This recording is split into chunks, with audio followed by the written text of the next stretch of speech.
Shalom, puji Tuhan, selamat pagi Bapak Ibu Saudara sekalian dikasihi Tuhan. Selamat kembali berjumpa di dalam ibadah kita pada pagi hari ini. Kita bersyukur buat kasih setia, kebaikan, kemurahan, pengampunan yang terus Tuhan nyatakan kepada setiap orang-orang yang sungguh-sungguh rindu bertobat dan berbalik dari jalannya yang jahat untuk ada di dalam jalan terang firman Tuhan. Kita mau siapkan hati kita akan mulaikan ibadah kita pagi hari ini. Saya undang Bapak Ibu bangkit berdiri untuk kita boleh pujikan pujian. Sungguh Tuhan, kami mau diam di dalam bait-Mu.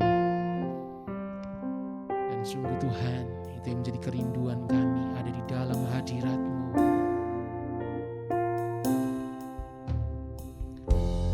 Diam dalam bait-Mu, itu rinduanku.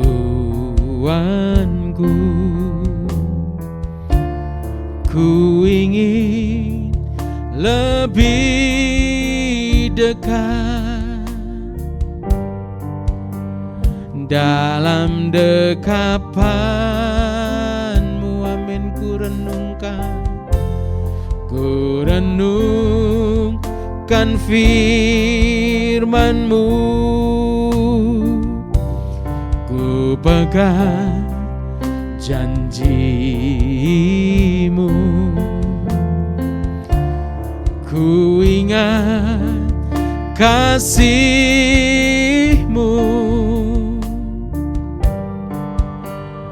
dan kebaikan-Mu sungguh Dia.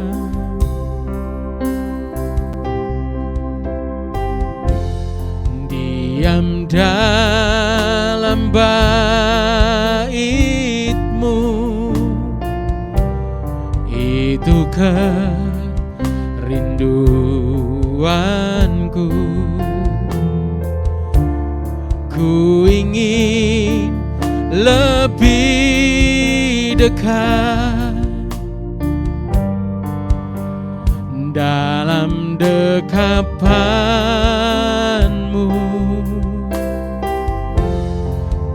Renungkan firman-Mu, ku pegang janji-Mu.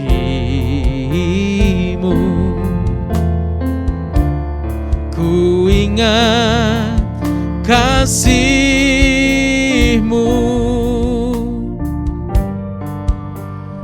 dan kebaikan-Mu. Amin. Kerinduan dalam hatiku lebih dalam mengasihi-Mu. Kerinduan dalam hidupku, mengerti isi hati-Mu. Kerinduan dalam hatiku lebih dalam mengasihi-Mu. Kerinduan dalam hidupku, menyenangkan-Mu. Yesus, sungguh diam di dalam bait-Mu Tuhan.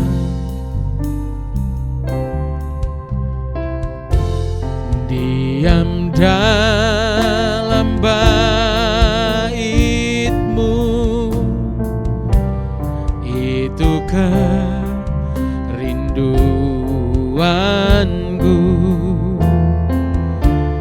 Ku ingin lebih dekat dalam dekapan-Mu. Ku renungkan firman-Mu. Amin. Ku pegang janjimu. Ku ingat kasih-Mu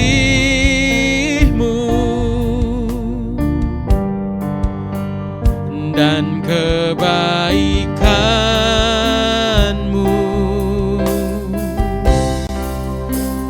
Kerinduan dalam hatiku lebih dalam mengasihi-Mu. Kerinduan dalam hidupku, mengerti isi hati-Mu. Kerinduan dalam hatiku lebih dalam mengasihi-Mu. Kerinduan dalam hidupku, menyenangkan-Mu. Yesus, sungguh kerinduan dalam hatiku lebih dalam, amin, mengasihi-Mu. Kerinduan dalam hidupku, mengerti isi hati-Mu. Kerinduan dalam hatiku lebih dalam mengasihi-Mu. Kerinduan dalam hidupku, menyenangkan-Mu. Yesus, menyenangkan-Mu. Yesus, menyenangkan-Mu. Yesus, sungguh Tuhan, kerinduan dalam hati kami rindu untuk kami boleh lebih lagi mengerti isi hati-Mu. Dan kerinduan di dalam hidup kami rindu Tuhan mengenal Engkau lebih lagi ya Tuhan. Supaya Tuhan di dalam hidup kami boleh hidup menyenangkan hati-Mu lewat perkataan, perbuatan kami, lewat apapun yang kami perbuat. Biarlah semuanya untuk kepujian dan kemuliaan bagi nama Tuhan. Dan biarlah dasar dari segala sesuatu yang kami lakukan adalah hanya firman Tuhan saja. Roh Kudus pimpin kami. Roh Kudus berikan kepada kami hati untuk kami boleh memuji dan menyembah-Mu Tuhan. Bahwa kami menyembah-Mu di dalam roh dan kebenaran. Dan pimpin hidup kami terus Tuhan, langkah demi langkah. Tuhan, dalam perjalanan hidup kami terus Tuhan ada di dalam kebenaran firman-Mu, sehingga kami boleh menjadi terang, menjadi berkat dimanapun kami berada. Istimewa nama Tuhan dipermuliakan.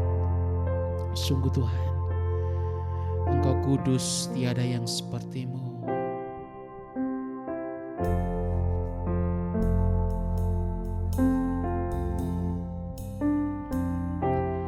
Engkau kudus, kudus, tiada yang seperti-Mu.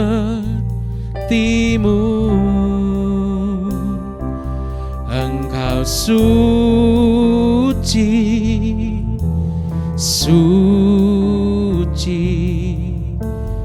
mulialah nama-Mu. Sungguh Engkau kudus, Engkau kudus, kudus, ada yang sepertimu.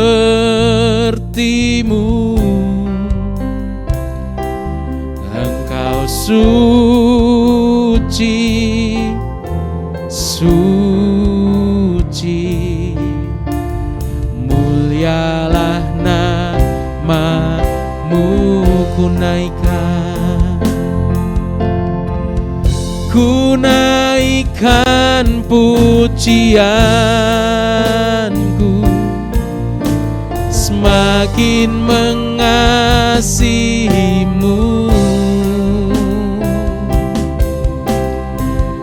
Di hadiratmu dekat tahtamu, ku temukan kasih-Mu. Sungguh Engkau kudus, Engkau kudus, amin. Kudus, tiada yang seperti-Mu. Sungguh Engkau suci, Engkau suci, suci, mulialah namamu ku naikkan. Ku naikkan pujianku, semakin mengasihimu. Amin. Di hadiratmu, di hadiratmu dekat tahtamu, ku temukan kasih-Mu. Sungguh ku naikkan, oh, ku naikkan pujianku, semakin mengasihi-Mu. Di hadirat-Mu dekat tahta-Mu, ku temukan kasih-Mu. Sungguh Engkau kudus, Engkau kudus, kudus, tiada yang seperti-Mu. Amin. Engkau suci, amin, suci, mulialah nama-Mu. Sungguh Engkau kudus, Engkau kudus, amin, kudus, tiada yang seperti-Mu. Engkau suci, Engkau suci, suci, mulialah nama-Mu. Sungguh mulialah nama-Mu, mulialah nama-Mu, mulialah nama-Mu Yesus, mulialah nama-Mu. Shikira na na na na na na na na na na na na ya. Kudus, kudus nama-Mu, suci sungguh. Engkau Tuhan yang suci, layak ditinggikan, disembah, layak dimuliakan. Sebab Engkau Allah yang maha kudus, Engkau Allah yang maha suci. Kami sanjung tinggi nama-Mu, tinggi-tinggi kami puji nama-Mu Yesus. Haleluya, haleluya, kami sembah, kami muliakan Engkau, kami agungkan nama-Mu Yesus Tuhan. Dengan segenap hati kami, dengan segenap jiwa kami, dengan segenap kekuatan kami. Kami memuji-Mu, kami menyembah-Mu Tuhan, kami tinggikan nama-Mu, kami puji Engkau. Haleluya. Sikirirara patakara patakara patakara maya sikirirararaya. Sungguh Engkau yang Tuhan terbaik. Haleluya, yang menjadi milik kami. Engkau yang paling berharga Tuhan. Rancangan-Mu sungguh indah sempurna, Yesus Tuhan. Haleluya. Kemurahan-Mu lebih dari hidup. Kami bersyukur Tuhan. Sungguh besar setia-Mu, sungguh besar Tuhan kebaikan dan kemurahan-Mu. Sungguh Tuhan, kalau kami ada sebagaimana kami ada Tuhan, dengan segala hal yang baik, itu bukan karena Tuhan oleh gagah dan kuat kami, bukan hasil usaha kami, tapi sungguh semata-mata itu oleh karena kasih setia dan kemurahan-Mu Tuhan buat siap kami. Terima kasih. Terus Tuhan, sucikan, kuduskan hidup kami supaya kami terus layak berdiri di hadapan-Mu untuk melayani Tuhan. Lepaskan kami dari yang jahat, panah-panah berhabisi jahat, keinginan akan Tuhan. Oh Tuhan, rupa-rupa kesenangan dunia Tuhan, jauhkan Tuhan. Supaya Tuhan oleh anugerah dan kemurahan-Mu kami boleh pikul salib, sangkal diri, terus hidupi firman Tuhan dalam hidup kami. Karena sungguh Tuhan, tidak ada waktu lagi untuk kami bersantai di hadapan-Mu. Tidak ada waktu lagi untuk kami bermain-main di hadapan-Mu. Kami mau terus cari perkenanan-Mu Tuhan dengan sepenuh dan segenap hati kami. Berikan kami Tuhan kesungguhan hati Tuhan, buat siap kami jemaat-Mu tanpa terkecuali Tuhan. Baik di tempat ini maupun Tuhan yang ada di rumah Tuhan. Berikan hati yang terus lapar dan haus akan Engkau. Berikan hati yang terus rindu Tuhan, mencari Engkau dengan sungguh Tuhan. Sehingga kami ada dalam setiap rencana dan kehendak-Mu. Roh Kudus pimpin kami, berkati setiap kami Tuhan. Semua jemaat-Mu, hamba-hamba-Mu terus Tuhan berkati. Supaya kami boleh menjadi berkat Tuhan. Supaya kami boleh saling mendukung, saling menguatkan, melengkapi satu dengan yang lain, untuk kami boleh semakin sempurna di hadapan-Mu. Roh Kudus pimpin kami. Dalam nama Tuhan Yesus kami berdoa dan mengucap syukur. Haleluya. Amin. Puji Tuhan. Haleluya. Kita masih tetap bangkit berdiri. Kita akan pujikan satu pujian. Terpujilah nama-Mu Tuhan. Sungguh nama Tuhan yang luar biasa indah, yang layak dipuji, ditinggikan, dimuliakan.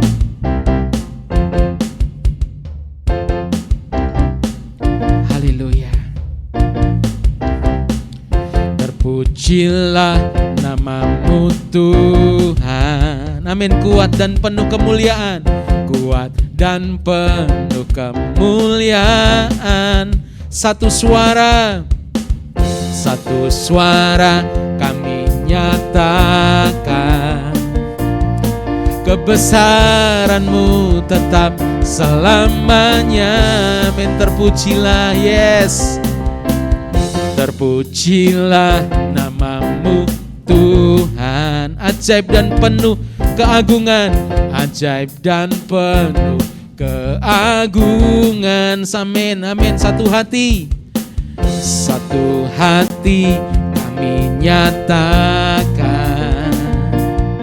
kerajaan-Mu kekal selamanya. Amin. Oh, oh, oh, Engkaulah Raja atas dunia, yang menghancurkan kutuk dan membebaskan jiwa. Kami bersorak, bertepuk tangan. Sungguh Engkau Tuhan, Engkau Tuhan berjaya dan memerintah untuk selamanya. Sekali lagi ya, terpujilah nama-Mu Tuhan. Terpujilah nama-Mu Tuhan. Sungguh ajaib dan penuh keagungan. Ajaib dan penuh keagungan. Satu hati kami nyatakan, satu hati kami nyatakan, kerajaan-Mu kekal selamanya. Amin. Oh, oh, Engkaulah Raja atas dunia, yang menghancurkan kutuk, yang menghancurkan kutuk dan membebaskan jiwa. Kami bersorak, amin, bertepuk tangan. Engkau Tuhan berjaya dan memerintah untuk selamanya. Sungguh Engkaulah Raja, Engkaulah Raja, amin, atas dunia, yang menghancurkan kutuk, yang menghancurkan kutuk dan membebaskan jiwa. Kami bersorak, amin, bertepuk tangan, bertepuk tangan. Engkau Tuhan berjaya dan memerintah untuk selamanya. Sungguh Engkau Tuhan berjaya, Engkau Tuhan berjaya dan memerintah untuk selamanya. Sungguh Engkau Tuhan berjaya, Engkau Tuhan berjaya dan memerintah untuk selamanya. Beri kemuliaan buat nama Tuhan, amin. Puji nama Tuhan. Silakan duduk Bapak Ibu Saudara sekalian dikasih Tuhan. Kita mau siapkan hati kita untuk kita boleh mendengarkan firman Tuhan. Sungguh jiwaku haus Tuhan akan kasih-Mu. Haleluya.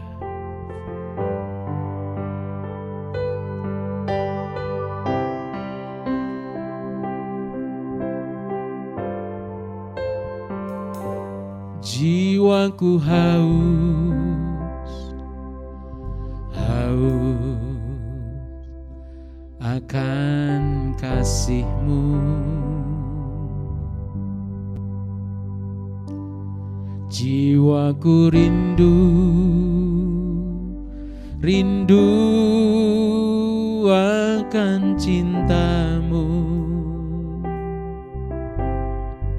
Siramilah taman hatiku yang kering ini, agar cinta-Mu bersemi di hatiku. Sungguh jiwaku haus, jiwaku haus, haus akan kasih-Mu.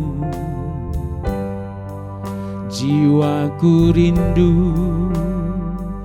rindu akan cinta-Mu. Siramilah taman hatiku yang kering ini, agar cinta-Mu bersemi di hatiku. Sungguh oh Yesus kekasihku, oh Yesus kekasihku, hanyalah Kau. Nama-Mu kan kukir di hatiku. Seluruh hidup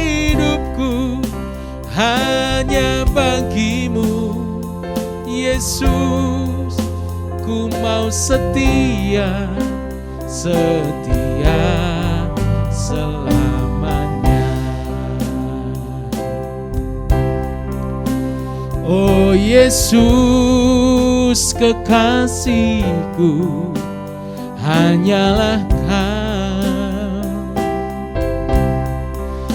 namamu kan kukir di hatiku, amin. Seluruh hidupku hanya bagimu, Yesus. Ku mau setia, setia selamanya. Ku mau setia, setia selamanya. Sungguh ku mau setia, ku mau setia, setia selamanya. Sungguh Tuhan, buat kami terus jatuh hati kepadamu. Buat kami terus memiliki cinta yang semakin besar kepadamu. Sehingga hari lepas hari cinta kami Tuhan, kasih kami kepadamu semakin bertambah-tambah ya Tuhan.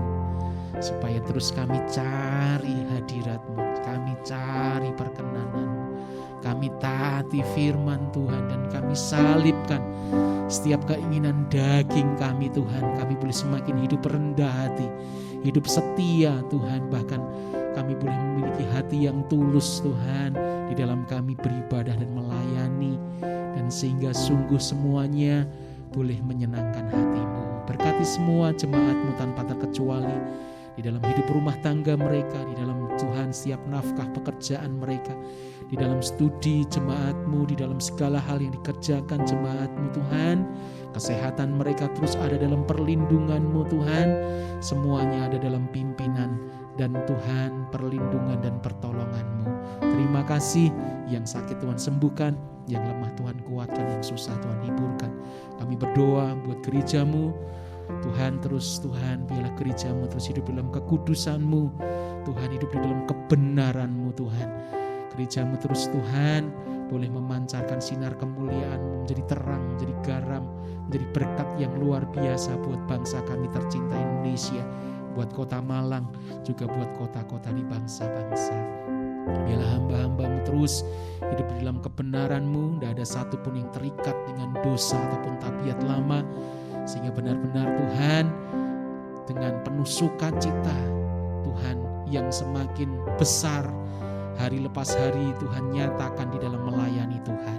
Terima kasih Tuhan, berkati bangsa dan negara kami Indonesia tercinta, berkati pemerintahan bangsa kami, Bapak Presiden kami Bapak Joko Widodo, Wakil Presiden Bapak Ma'ruf Amin, begitu pula dengan TNI Polri, semua pejabat Tuhan dari tingkat yang tertinggi sampai tingkat yang di bawah Tuhan, semua oleh karena tuntunan pimpinan-Mu Tuhan, sehingga Tuhan Indonesia bagi kemuliaan-Mu, Indonesia ada dalam perlindungan Tuhan. Terima kasih, sebentar kami akan mendengar firman-Mu. Roh Kudus pimpin hamba-Mu yang akan menyampaikan firman Tuhan. Bila firman-Mu boleh disampaikan menjadi berkat dan rema buat setiap kami yang mendengar. Di dalam nama Tuhan Yesus kami berdoa dan mengucap syukur. Haleluya. Amin. Puji nama Tuhan. Bapak Ibu Saudara sekalian, kembali kita bertemu di dalam pemberitaan firman Tuhan. Saudara, sekali lagi saya masih ingin kita melihat tentang Yesus sebagai imam besar. Sebab di dalam surat Ibrani, kata imam besar ini menjadikan kata kunci. Saudara, ada banyak penjelasan. Itu berarti saudara, kita perlu melihat dengan lebih teliti lagi. Kita minta kepada Roh Kudus agar Roh Kudus membukakan dan mencelikan dan memperlihatkan apa maksud dari Yesus sebagai imam besar ini. Saudara, kadangkala kita mengalami kesulitan, tetapi Roh Kudus bisa menolong kita. Yesus imam besar yang murah hati dan setia. Ibrani 2 ayat 16 sampai 17. Sebab sesungguhnya bukan malaikat-malaikat yang Ia kasihani, tetapi keturunan Abraham yang Ia kasihani. Itulah sebabnya maka dalam segala hal ia harus disamakan dengan saudara-saudaranya, supaya ia menjadi imam besar yang menaruh belas kasihan dan yang setia kepada Allah untuk mendamaikan dosa seluruh bangsa. 18, sebab oleh karena ia sendiri telah menderita karena pencobaan, maka ia dapat menolong mereka yang dicobai. Saudara, kalau saudara lihat di pasal yang kedua ini, judulnya Yesus seketika lebih rendah daripada malaikat. Itulah sebabnya di ayat 16 menyinggung tentang kata malaikat. Nah, saudara, di dalam ayat terjemahan lain, sebab sesungguhnya dia menaruh perhatian bukan terhadap para malaikat. Sebaliknya, dia menaruh perhatian terhadap keturunan Abraham. Saudara, ini yang ada di dalam terjemahan ini bukan malaikat yang ia kasihani, tapi terjemahan lain katakan perhatian.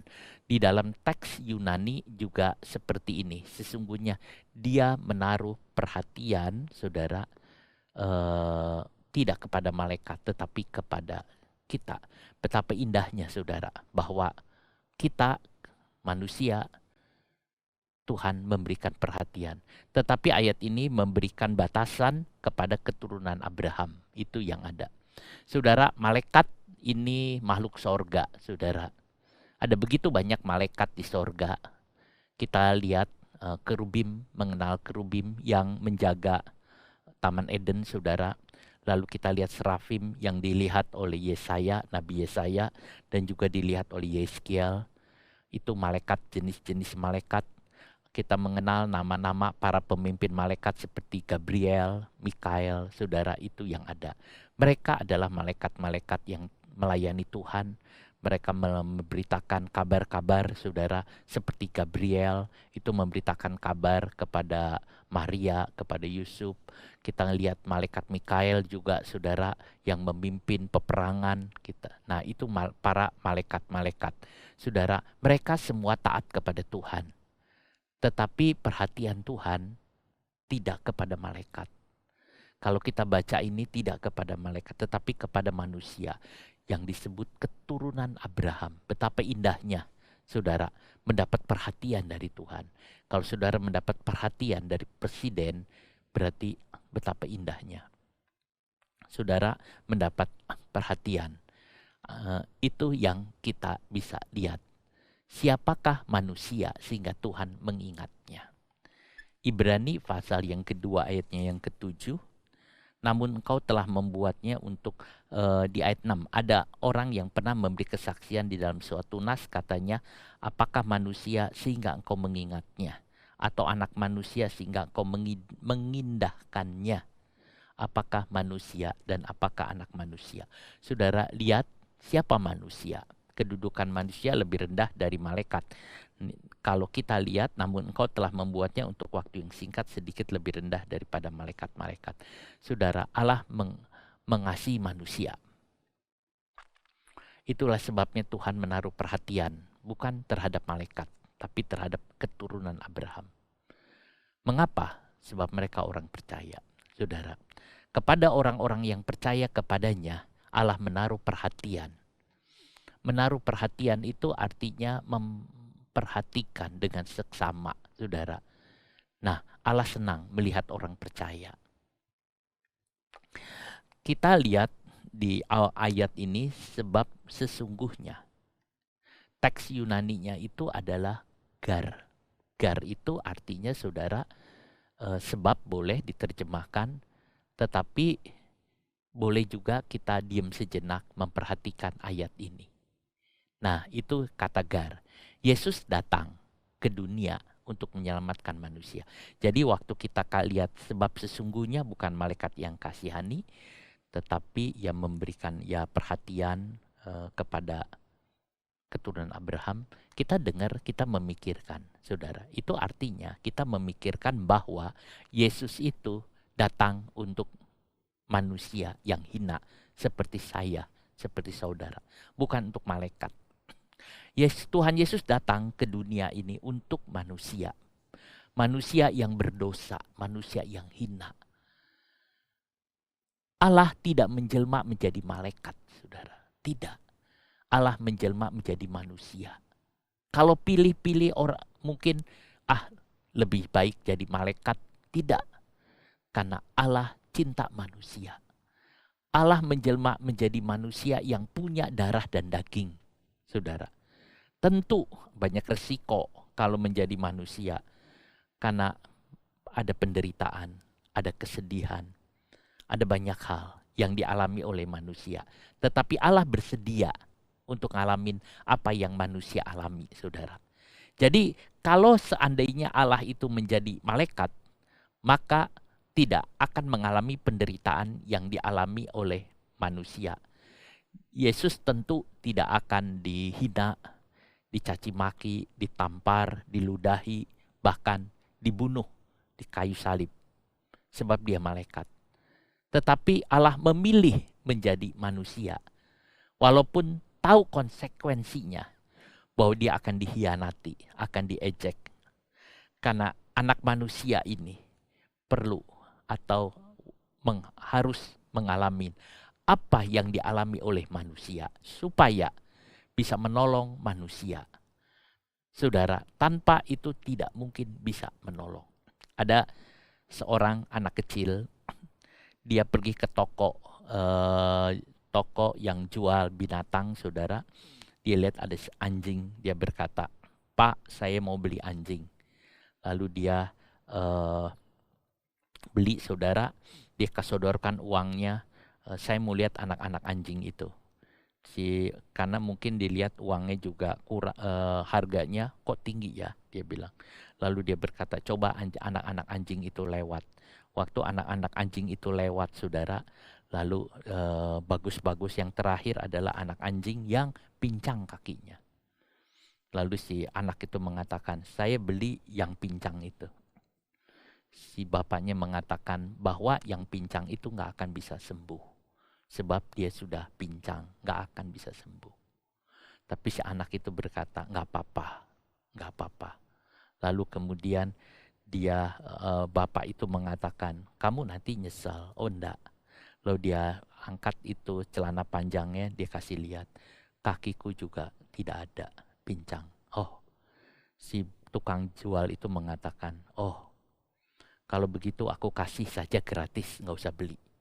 Karena aku yakin kamu ngerti merawat anjing yang pincang ini." Si bapak itu menganggap bahwa si anak ini pincang, tidak punya kaki, tentu dia memahami apa artinya tidak punya kaki. Saudara, itu yang ada.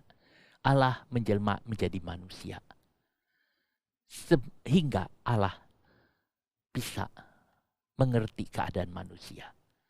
Itu yang ada. Saudara, baru bisa. Di ayat ini mengatakan bahwa dia menaruh perhatian. Tuhan menaruh perhatian. Sebab sesungguhnya bukan malaikat yang ia perhatikan. Bukan. Tapi Tuhan memperhatikan. Kata perhatian atau menaruh perhatian itu artinya, saudara, di dalam teks Yunani dikatakan menarik ke arah dirinya.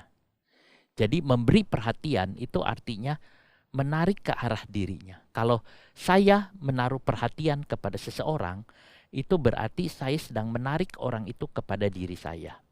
Saya menaruh perhatian kepada satu benda. Ya mungkin bunga, saudara, bunga itu akan saya tarik kepada diri saya. Itu namanya menaruh perhatian. Tuhan menaruh perhatian kepada manusia. Artinya Tuhan menarik manusia kepada dirinya. Allah tidak menaruh perhatian kepada malaikat. Itu artinya Allah membiarkan. Saudara, bagaimana caranya Tuhan itu menarik perhatian atau menaruh perhatian kepada manusia? Saudara, bagaimana caranya? Apakah manusia disuruh mendekat kepada Allah? Manusia tidak bisa mendekat kepada Allah, saudara. Sebab dosa, tidak mungkin. Manusia tidak mungkin bisa datang kepada Allah. Saudara tidak mungkin bisa datang kepada Allah. Walaupun Allah ingin saudara datang kepadanya. Itulah sebabnya Allah mempunyai inisiatif. Dia sendiri yang datang kepada manusia. Itulah sebabnya Alkitab suka mengatakan, bukan kamu yang memilih aku, tetapi aku yang memilih kamu. Tuhan mendekatkan dirinya kepada manusia. Tuhan datang kepada manusia, saudara. Dia mendekatkan dirinya dan dia dengan cara menjelma menjadi manusia. Tidak mungkin Tuhan mendekatkan diri kepada manusia sebagai Allah yang perkasa, Allah yang besar. Itu tidak mungkin. Sebab itu dia merendahkan diri, dia turun, saudara. Bahkan dia mengambil rupa hamba yang hina, saudara, supaya bisa menjangkau semua orang, saudara, itu yang ada. Dan Allah tinggal bersama manusia, merasakan kehidupan manusia, mengalami apa yang dialami manusia, dan memakai sifat-sifat manusia. Itu yang dilakukan, saudara. Tinggal bersama manusia, merasakan kehidupan manusia, mengalami apa yang dialami manusia, memakai sifat manusia. Saudara, Tuhan tidak memakai sifat malaikat. Sebab apa? Sebab malaikat tidak bisa merasakan apa yang dirasakan manusia. Jadi, inisiatif dari Allah inilah yang mendekati manusia. Sehingga Allah itu bisa dekat dengan manusia. Nah, mulailah Allah dekat dengan manusia. Mulailah Allah mengajari manusia.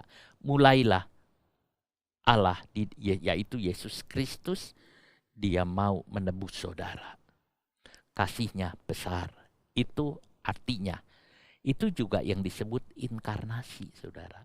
Allah menjelma menjadi manusia. Nah, bukankah dengan menjadi manusia Yesus akan menderita? Iya. Tapi dia nggak apa-apa. Biar. Ia mengasihi. Ia ingin mengajak manusia keluar dari belenggu dosa.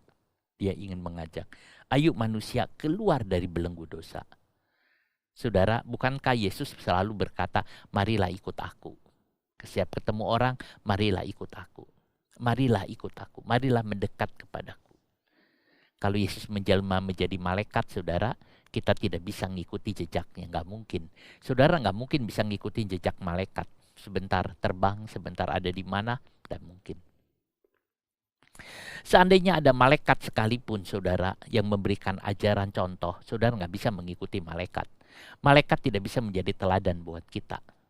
Terlalu tinggi. Tapi kalau manusia bisa, itulah sebabnya Allah menjelma menjadi manusia. Dan Yesus ada teladan kita. Kita bisa mengikuti jejak Yesus. Dan bukan hanya kita bisa mengikuti jejak Yesus.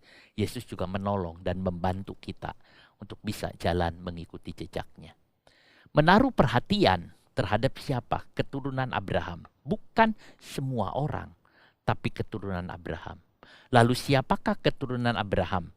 Saudara, keturunan Abraham mungkin Ishak, Yakub, Israel, begitu ya.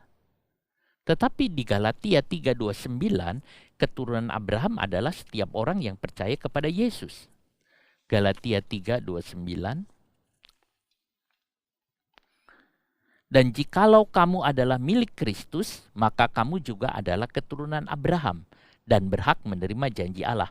Jadi siapa keturunan Abraham? Yaitu orang yang percaya, yang menjadi milik Yesus. Kalau saudara milik Yesus, maka saudara adalah keturunan Abraham. Itulah sebabnya saudara akan mendapat perhatian dari Tuhan. Tuhan akan memperhatikan kehidupan saudara, Tuhan akan memperhatikan makan minum saudara, Tuhan akan memperhatikan keluarga saudara, Tuhan akan menaruh perhatian semua penuh. Sebab saudara adalah keluarga.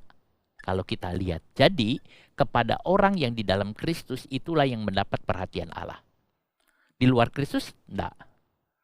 Diperhatikan, itu ditarik. Dibawa ke dalam hadiratnya. Ditarik dan dibawa ke dalam hadiratnya. Jika kita selalu berada dalam hadirat Tuhan, saudara, artinya kita mendapat perhatian Tuhan. Kalau saudara mendapat dalam Tuhan. Saudara, sungguh indah. Dan sungguh indah dan sungguh senang, saudara. Kita ada di dalam Tuhan dan di dalam hadiratnya. Kristus juga keturunan Abraham. Yesus juga keturunan Abraham. Kalau saudara lihat di silsilah, Yesus Kristus adalah keturunan Abraham. Dan kita juga keturunan Abraham. Jadi kita bersaudara dengan Yesus. Sama-sama orang percaya. Saudara, siapa saudara Yesus? Saudara Yesus adalah orang yang melakukan kehendak Bapa. Kalau orang tanya, siapakah adik Yesus, saudara-saudara Yesus? Orang yang melakukan kehendak Bapa. Tuhan Yesus berkata, inilah saudara-saudaraku, orang yang melakukan kehendak Bapa. Saudara, Yesus akan menolong supaya kita bisa berjalan dalam Tuhan, dalam kasih karunia Bapa. Dia adalah saudara kita. Yesus adalah saudara buah sulung itu. Ayat 17. Itulah sebabnya dalam segala hal dia harus dijadikan sama dengan saudara-saudara, supaya dia dapat menjadi seorang imam besar yang murah hati dan yang setia terhadap Allah, sehingga dosa-dosa umat dapat diperdamaikan. Itulah sebabnya dalam segala hal Yesus itu sama dengan saudara, sehingga hampir tidak ada bedanya. Makanya orang mengatakan Yesus itu manusia. Ya, memang gak ada bedanya. Walaupun kita tahu dia Allah, tapi memang tidak ada bedanya. Dia adalah manusia. Saudara. Nah, itulah sebabnya dia bisa menjadi imam besar. Kalau dia Allah, dia tidak bisa jadi imam besar. Dia menjadi imam besar yang mempersembahkan dirinya, membawa korban hidup, yaitu dirinya sendiri. Itu yang kita bisa lihat. Dijadikan sama, Yesus dijadikan sama. Kata dijadikan sama atau di dalam ayat ini dikatakan, saudara, tetapi jika ayatnya, Ibrani 2, tadi saya baca Galatia, Ibrani 2, kita melihat lagi. Itulah sebabnya maka dalam segala hal ia harus disamakan dengan saudara-saudaranya. Itu sebetulnya bahasa Yunaninya diwajibkan. Yesus wajib menjadi sama. Kalau Yesus mau jadi imam besar, Yesus wajib sama, harus sama dengan saudara-saudaranya, wajib sama dengan saudara-saudaranya. Bahkan ia mengambil sikap seperti hamba. Ia mengambil sikap wajib sama dengan saudara-saudaranya, bahkan ia mengambil sikap seperti hamba, yaitu manusia yang paling rendah. Saudara, dia ada supaya bisa mengangkat manusia lebih tinggi. Jadi wajib dan harus. Itulah sebabnya. Dan jalan itu yang memang harus dilewati, saudara. Dia harus sama seperti kita. Dia harus sama seperti saudara. Nah, itu yang ada. Yesus menjadi serupa dengan manusia, serupa dengan manusia.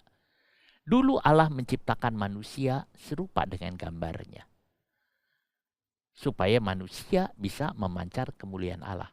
Allah ciptakan Adam dan Hawa segambar dengannya. Ternyata manusia sudah merusak gambar Allah. Rencana Allah, persekutuan dengan Allah dirusak oleh manusia. Sekarang Yesus diturunkan, dia adalah Allah. Dia serupa dengan manusia. Tapi bedanya manusia yang tidak berdosa. Nah, itu yang ada. Manusia yang adalah gambar Allah. Untuk membawa manusia menjadi serupa dengan Allah. Manusia yang adalah gambar Allah. Untuk membawa manusia serupa dengan Allah. Segambar dengan Allah. Filipi 2 ayat 6-8. Yang walaupun dalam rupa Allah tidak menganggap kesetaraan dengan Allah itu sebagai milik yang harus dipertahankan, melainkan telah mengosongkan dirinya sendiri dan mengambil rupa seorang hamba dan menjadi sama dengan manusia.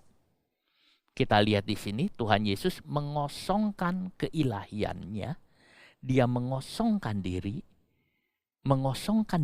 dan menjadi hamba. Dia tinggalkan keilahiannya di sorga. Dan dia mengambil rupa seperti manusia. Lepas, tapi dia tidak berbuat dosa ya. Hanya itu yang ada. Jadi saudara, Tuhan Yesus lakukan itu. Dua hal yang Yesus lakukan. Waktu dia lakukan. Pertama, dia mengorbankan dirinya untuk menebus dosa manusia. Dia mati buat saudara, dia mati buat saya. Dia ngobat. Yang kedua, dia mengajarkan jalan kebenaran. Jadi dua hal yang kita terima dari Tuhan. Yang pertama, Yesus mati menebus dosa kita. Dia mati buat saudara dan saya. Yang kedua, dia mengajarkan segala jalan kebenaran.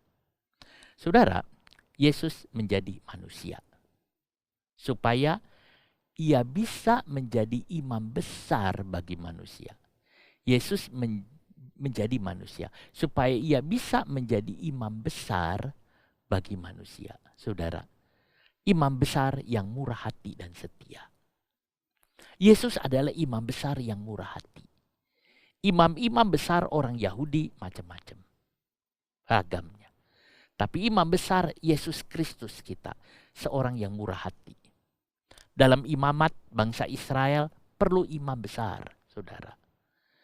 Sebab apa? Kalau tidak ada imam besar, mereka tidak bisa menyampaikan sesuatu kepada Tuhan, dan Tuhan tidak bisa berbicara kepada orang Israel. Orang Israel tidak bisa ketemu langsung dengan Tuhan, sebab mereka hidup dalam dosa. Baik dosa permulaan maupun dosa perbuatan, saudara. Mereka tidak bisa ketemu dengan Tuhan, dan Tuhan juga tidak ingin ketemu dengan mereka. Maka imam besar diperlukan untuk menjadi perantara, membawa semua persoalan umat kepada Tuhan, dan menyampaikan kebenaran Tuhan kepada umat. Tanpa imam besar tidak mungkin kita bisa bertemu dengan Allah, saudara. Kita tidak bisa bertemu dengan Allah tanpa imam besar. Dan Yesus itu adalah imam besar. Dia adalah imam besar. Saudara, Tuhan adalah imam besar yang agung itu. Nah,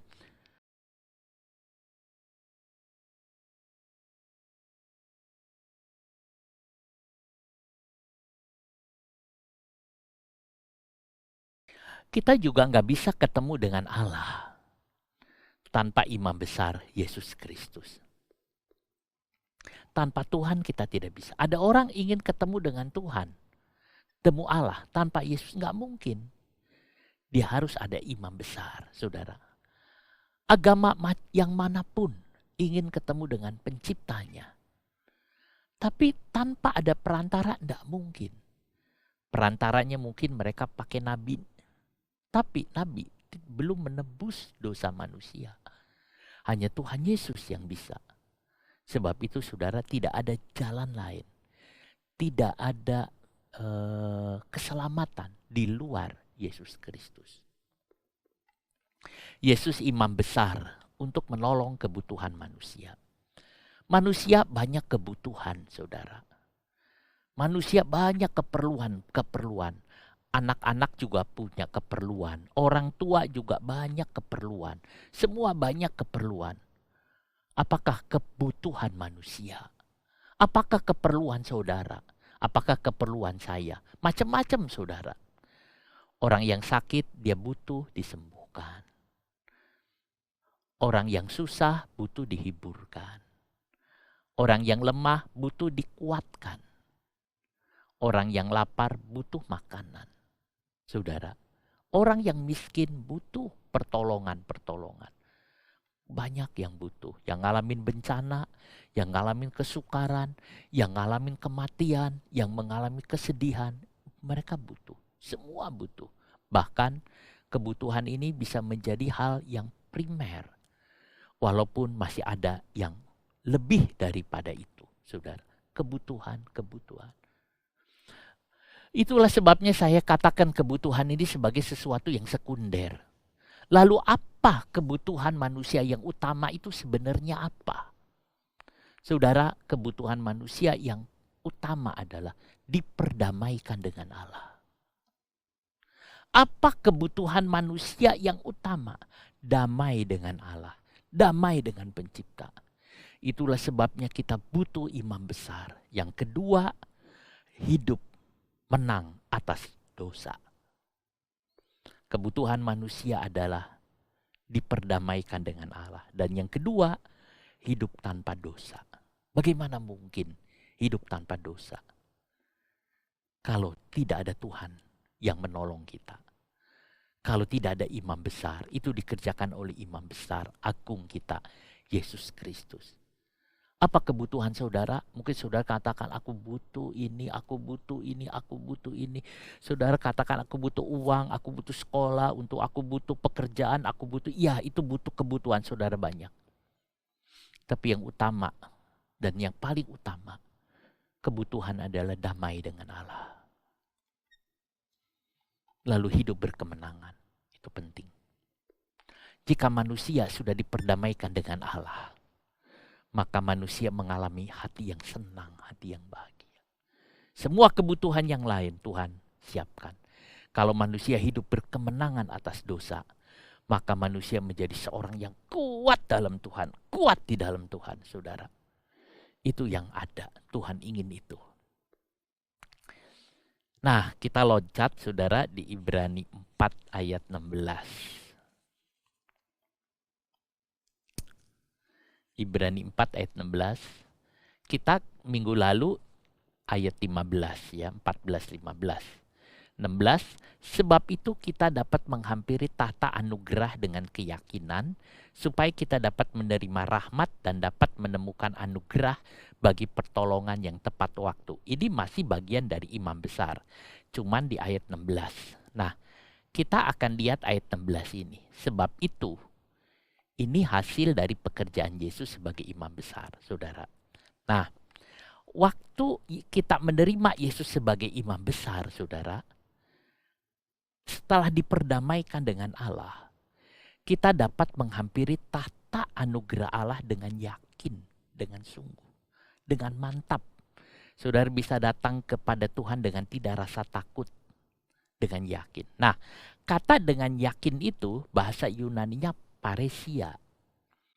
Paresia sebetulnya artinya bebas penuh, bicara dengan tidak rasa takut.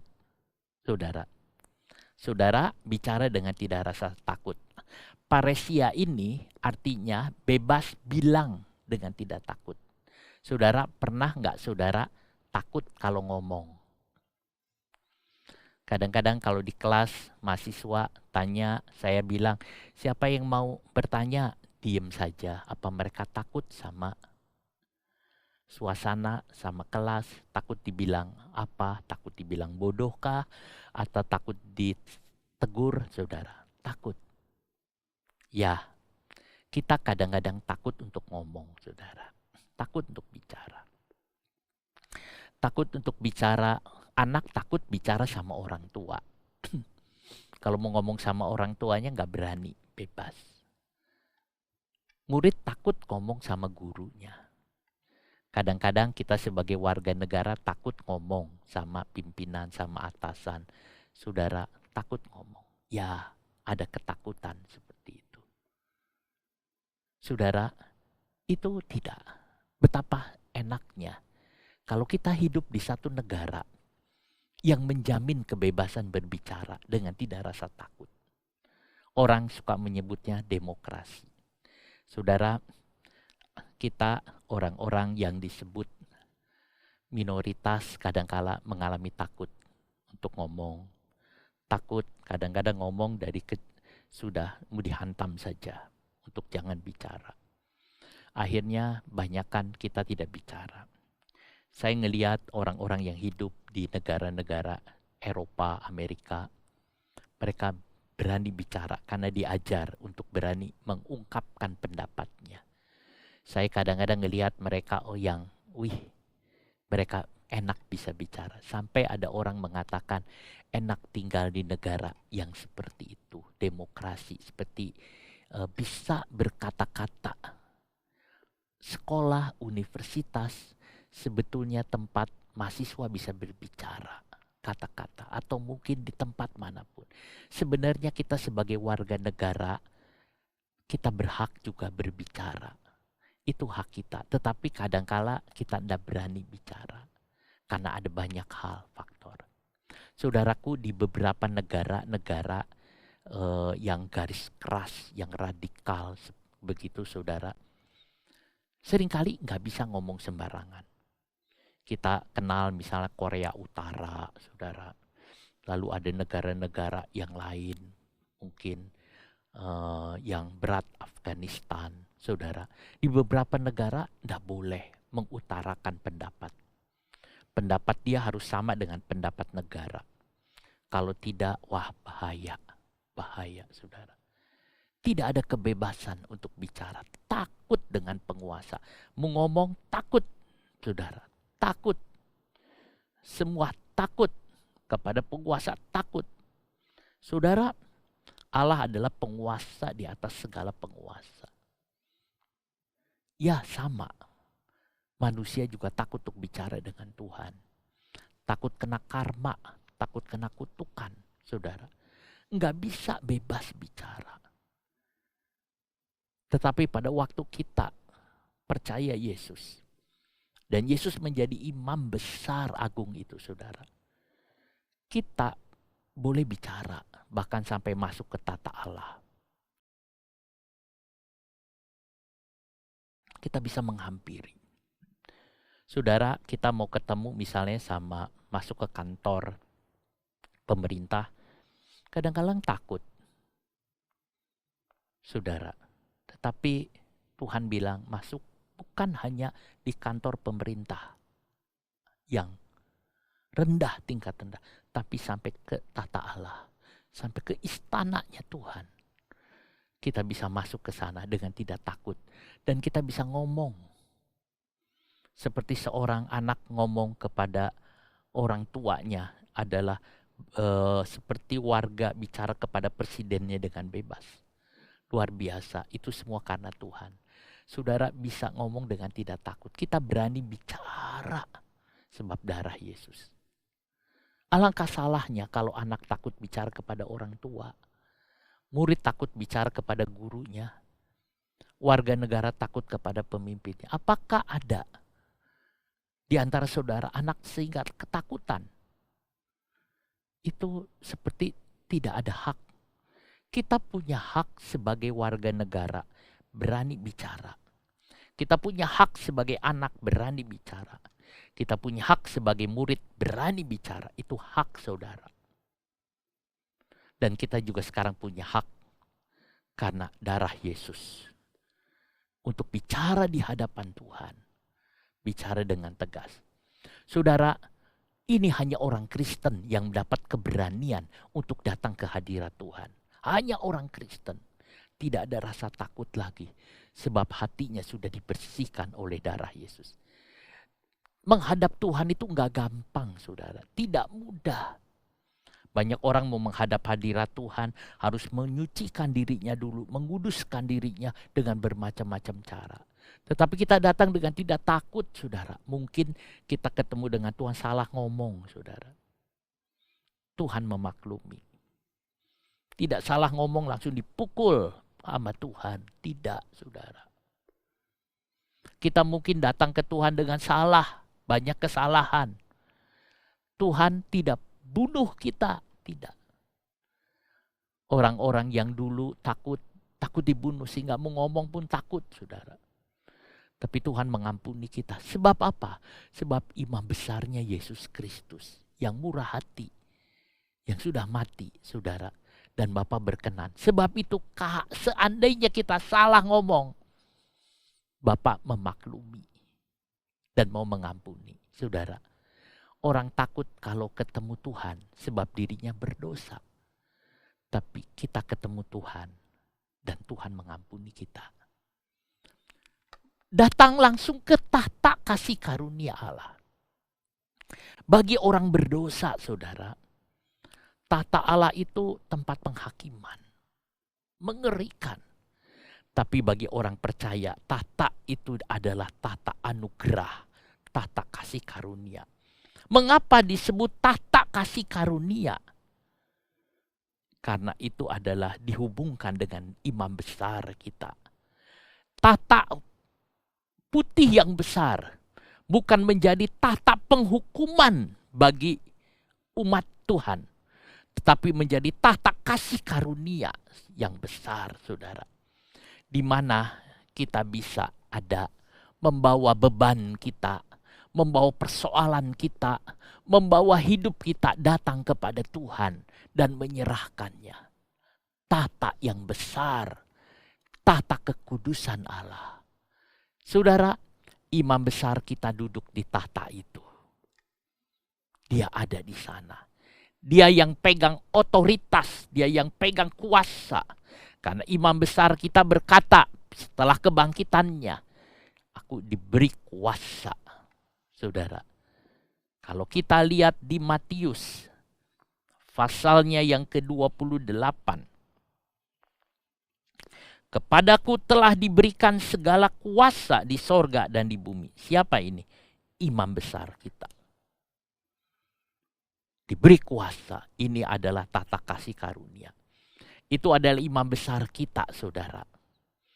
Ini adalah tata kemurahan Allah. Indah sekali kita punya imam besar itu, saudara. Supaya kita mendapat belas kasihan. Belas kasihan. Saudara, tata kasih karunia supaya kita dapat belas kasihan. Ada dua kata. Satu, kasih karunia, dua belas kasihan. Apa bedanya?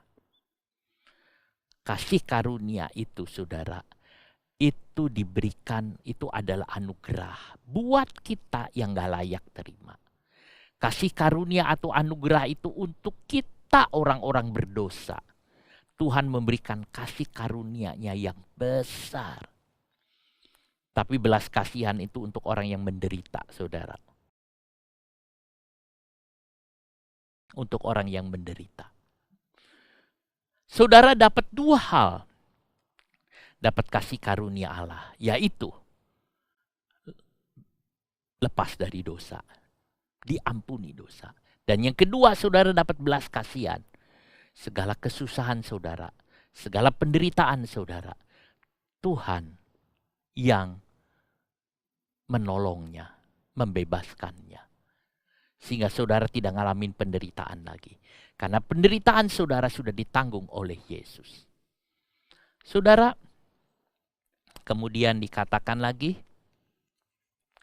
untuk mendapat pertolongan.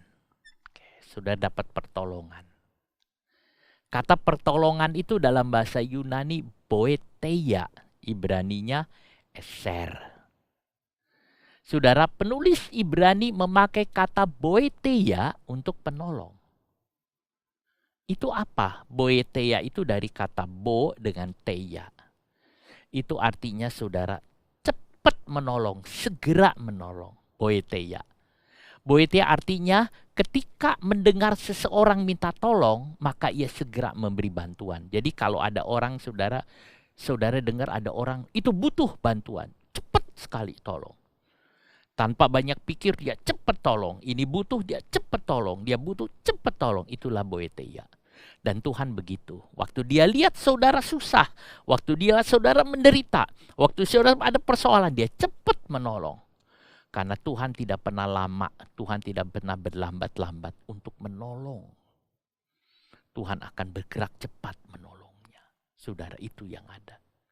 Amplified Bible menulis boeteia, pertolongan pada waktu yang tepat.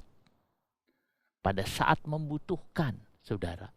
Jadi yang dimaksud cepat menolong, saudara, tepat waktu, tepat waktunya.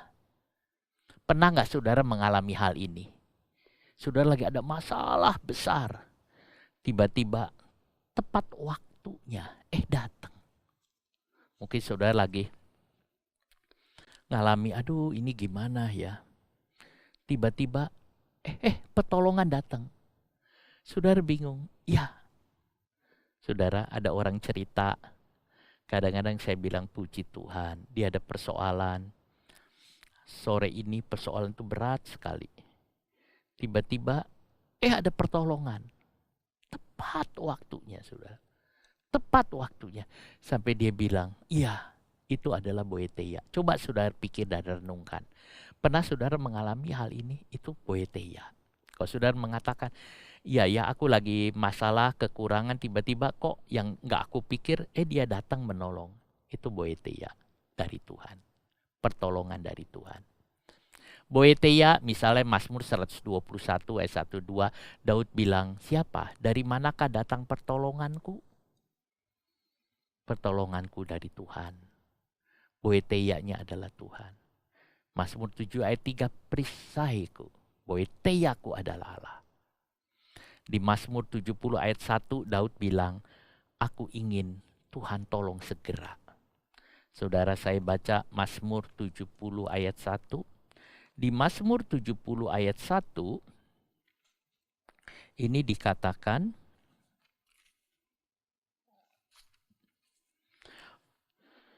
ayat 2 di sini. Ya Allah, bersegeralah melepaskan aku, menolong aku ya Tuhan. Tuhan cepat tolong aku. Tuhan cepat tolong aku.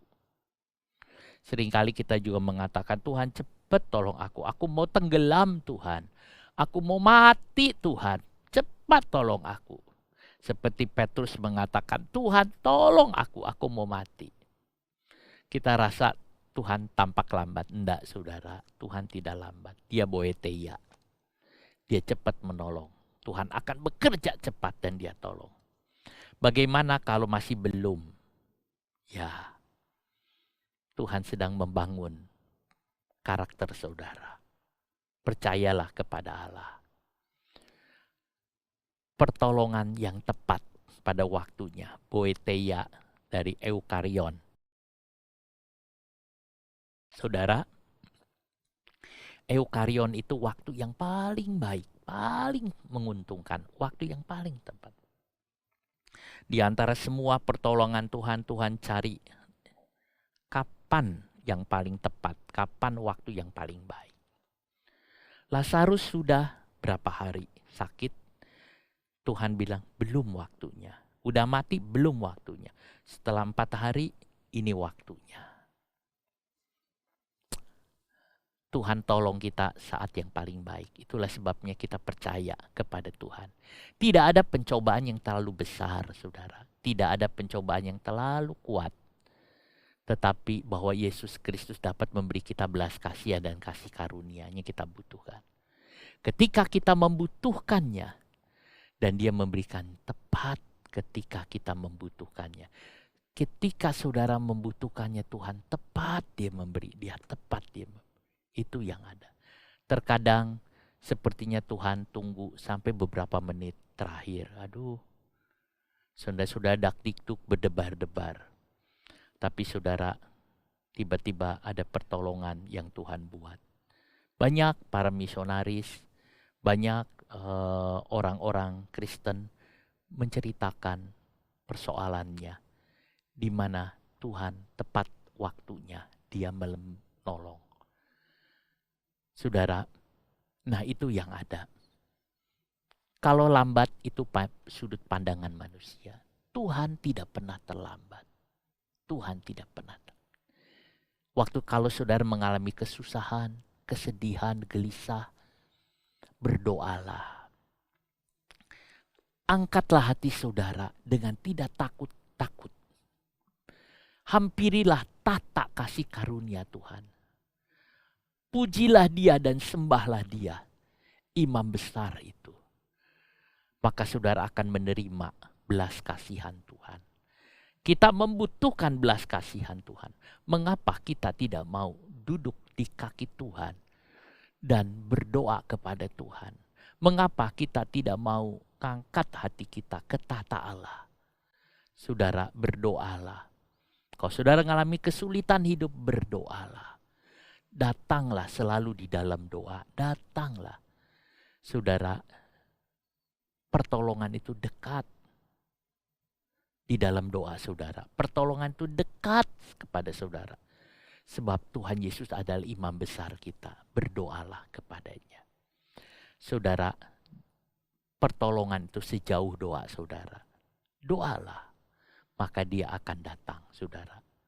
Kalau saudara gelisah, susah, ada penolong. Yesus, dia tidak jauh darimu. Dia adalah imam besar itu. Berdoalah. Kita nyanyi nyanyian ini. Bila kau rasa gelisah di hatimu.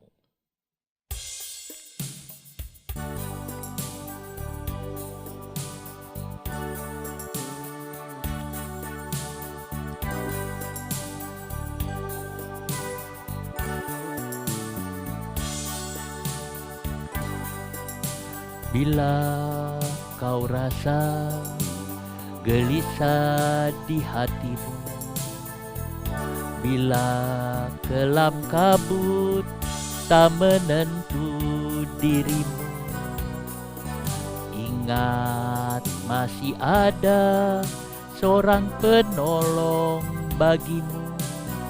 Yesus tak pernah jauh darimu.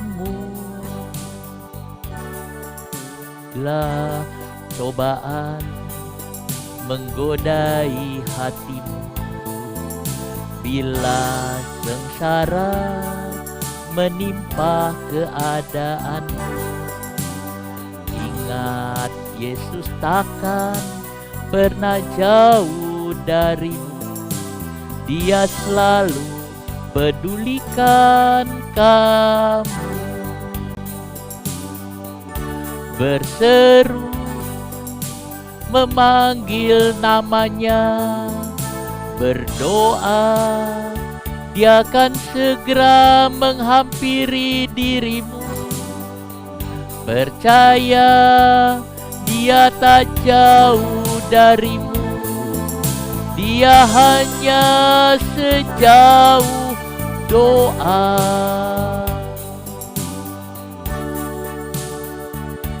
Bila kau rasa gelisah di hatimu, bila kelam kabut tak menentu dirimu, ingat masih ada seorang penolong bagimu.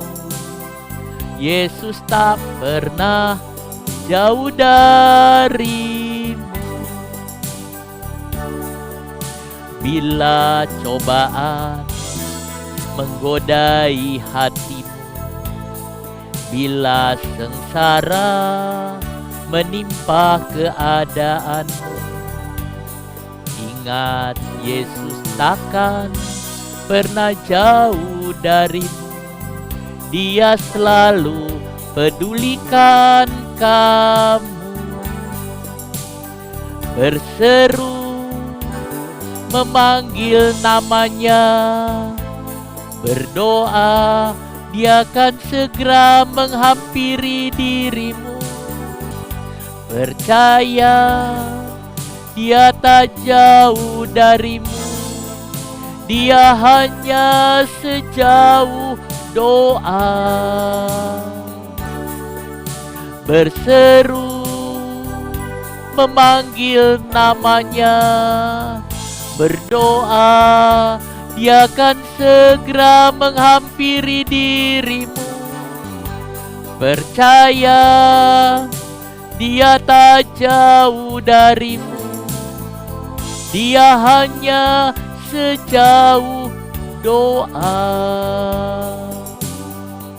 Dia hanya sejauh doa.